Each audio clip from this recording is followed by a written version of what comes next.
ปีใหม่ใต้บ้างค่ะว่าค่ะย้อนอีกตอนกันพี่น้องเขาเจอกัน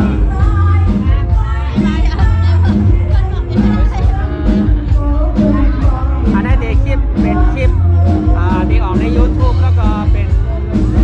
ตอนจ่าปีใหม่ใต้เฮาแล้วก็บอกถึงพี่น้องใต้ที่ตัวอีกนะมีฝากยังกันเนาะเลยกินมาทุกคนใหม่สวัสดีปีใหม่มีสั่งฝากบอกวันปีใหม่ใต้วันไหนค่ะ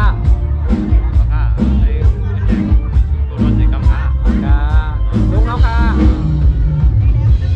โอเควันนี้เป็นวันไว้ปีใหม่ไต้เอาความกันกันเนาะ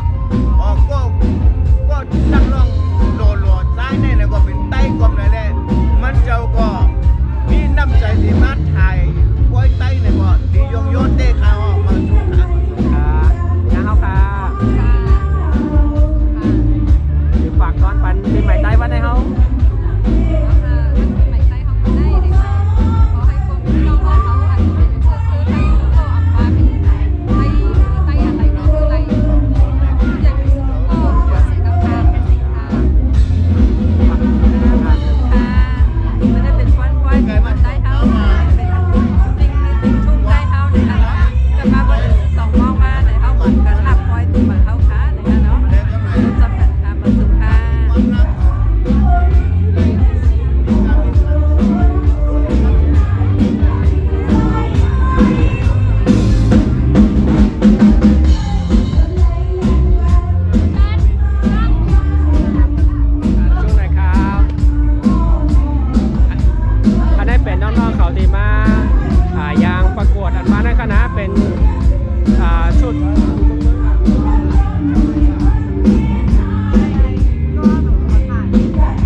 ด้วยคาเล่นเบียดจากไอ้เมื่อไรค่ะไปสู่ค่ะ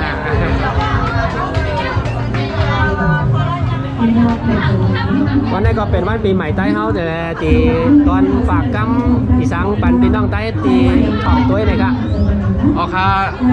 ไปสูงพอไปพี่น้องใต้กูก็ไหนค่ะเนาะวันปีใหม่ใต้เฮาไหนก็ย้อนซื้อบัตรพอไปพี่น้องกูก็อยู่ลีมีเงินเลยตอนที่ตลาดกูก็ไหนค่ะเนาะถ้าขึ้นใหญ่ไปสูงกูมือวันไหนค่ะไปสูงค่ะ